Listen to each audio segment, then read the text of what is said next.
क्या कभी आपने सोचा है कि हमारा देश ऐसे हालातों से भी गुज़र चुका है, जब लोग यहाँ पर अपने मृतकों को दफ़नाने या जलाने के बजाय खाने लगे थे? जी हाँ, आज मैं सुनाने जा रहा हूँ वो दर्दनाक किस्सा, जब एक बार हमारे भारत में ऐसे हालात हुए थे कि लोग अपने रिश्तेदार जब मरते थे, तो उन्हें दफ़नाने के बजाय उनकी लाशों को खाकर अपनी भूख मिटाते थे। साथ ही मरे हुए जानवर, मरे हुए कुत्ते वगैरह की लाशें खाकर लोग अपना पेट भरते थे।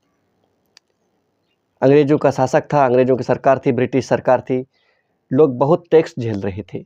उन दिनों अपने खेत जो कमाई होती थी खेत से, उसका आधा हिस्सा लोगों को टैक्स में देना पड़ता था और जो बचा हुआ आधा हिस्सा था, उससे वो अपना और अपने परिवार का पेट भरा करते थे। लेकिन साल 1899 एक ऐसा काला साल है हमारे राजस्थान के इतिहास का, जब लोग भूख से इतने परेशान हुए कि वो अपने परिचितों को दफ़नाने के बजाय खाने लगे। सोचो आज जिनका हम जो सोच भी नहीं सकते कि लाश को खाना कितना गंदा होता है। लाश तो दफनाई जाएगी या जलाई जाएगी, लेकिन वो वो हमारे बुजुर्ग जो लाशों को खाने लगे थे। साल था 1899। लोग खेती बोने लगे, खेती करने लगे, ऊँटों से हल चलाने लगे, इस उम्मीद से कि शायद बारिश आएगी और खेती बहुत अच्छी होगी, लेकिन कुदरत को कुछ और ही मंजूर था। 1899 का वो काला साल, जब लोगों ने खेती बोई और फिर बारिश के आने का इंतज़ार करने लगे। अगस्त में अक्सर हल्की-हल्की बारिश आ जाया करती थी, या जून के शुरुआत में या जुलाई में हमेशा पहली बारिश हो जाती थी, जब लोग खुशी से तब फूले नहीं समाते थे। सारे परिवार हिंदू, मुस्लिम, सिख, ईसाई सब मिलकर जश्न बनाते थे बारिश का। जैसे आज होली, दिवाली, ईद वगैरह है, तब वैसे बारिश को भी इसी त्योहार के नाम से जाना जाता था, बारिश का त्योहार। सावन का पर्व आज भी मनाया जाता है, लेकिन आज वो श्रद्धा, वो उल्लास उतना नहीं है, क्योंकि आज भाईचारा जो है वो आज हमारे देश में भी भाईचारा है, लेकिन उस वक्त की हालात कुछ अलग थे। लोग बारिश का इंतज़ार करने लगे। जून गया, जुलाई गया, अगस्त गया, सितंबर गया, अक्टूबर, नवंबर चला गया, लेकिन बारिश की एक भी बूंद 1899 के उस साल बारिश की एक भी बूंद आसमान से नीचे नहीं गिरी।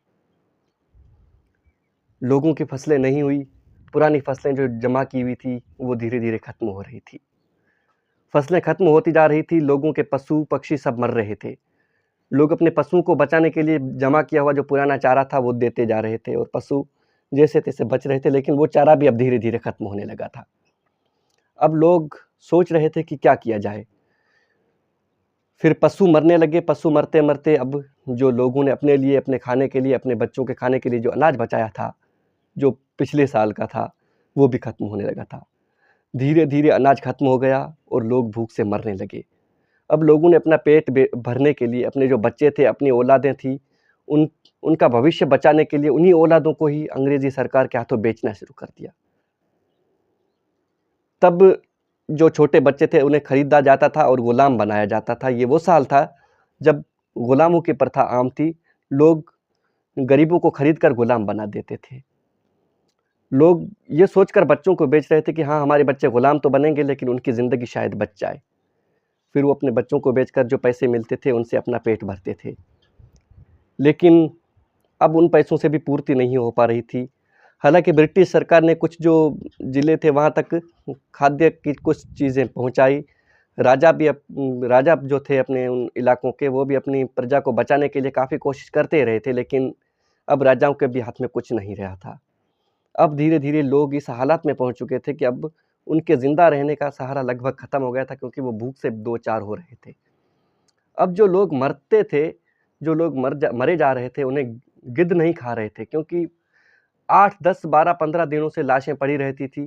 किसी में भी हिम्मत नहीं थी कि उन लाशों को दफनाने के लिए उठ सके, क्योंकि भूख से इतने आदमी इतने परेशान थे कि उठ नहीं पाते थे तब के इंसान। फिर लोगों ने धीरे-धीरे जो लाशें थी उनको खाना शुरू कर दिया। भूख ने इस कदर तांडव मचाया कि लोगों ने जो दूसरे जो मरे हुए लोग थे, अपने परिजन थे, जिनको दफनाने या जलाने के बजाय खाना शुरू कर दिया। भूख होती है ना दोस्त, वो कुछ भी करा देती है। सोचो आप, आज हम लोग जिस हालातों में जी रहे हैं, आज अगर बारिश नहीं भी होती है तो भी हमारी जो ये कुएँ हैं, इनसे जो मोटर्स होती हैं, उनसे हम पानी निकाल कर अपने खेतों की सिंचाई जारी रखते हैं। लेकिन तब कुदरत के भरोसे था सब। बारिश नहीं हुई और आखिरकार लोगों ने भूख से मजबूर होकर के जो अपने परिचित थे, जो मरे हुए आदमी लोग थे, जो मरे हुए थे, अपने औलाद, अपने बच्चे, अपने बूढ़े, उनकी लाशों को खाना शुरू कर दिया। दोस्तों, ये राजस्थान का एक ऐसा काला सच है जिसका नाम 1899 के उस अकाल का नाम, जिसे छप्पनिया अकाल भी कहते हैं, आज भी हमारे घरों में नहीं लेने दिया जाता। इतना काला सच, इतना काला वो 1899 का वो साल था। मैं उम्मीद करता हूँ कि ये स्टोरी आपने अगर नहीं सुनी होगी, तो हमारे बुजुर्ग किस मुसीबत से गुजरे थे, आपको अगर पता नहीं हुआ होगा अब तक, तो आज ज़रूर हुआ होगा। अगर ये स्टोरी पसंद आई हो, तो मेरे चैनल को सब्सक्राइब करके जाइएगा। और हाँ, अपना एक प्यारा सा कमेंट ज़रूर लिख के जाइएगा, ताकि मुझे पता चले कि मेरी स्टोरी आप लोगों को कैसी लगी। चलता हूँ, जल्दी नई किसी स्टोरी के साथ मिलूँगा। स्टोरियाँ सुनने वालों, आप लोगों के लिए ये चैनल सब्सक्राइब ज़रूर कर देना।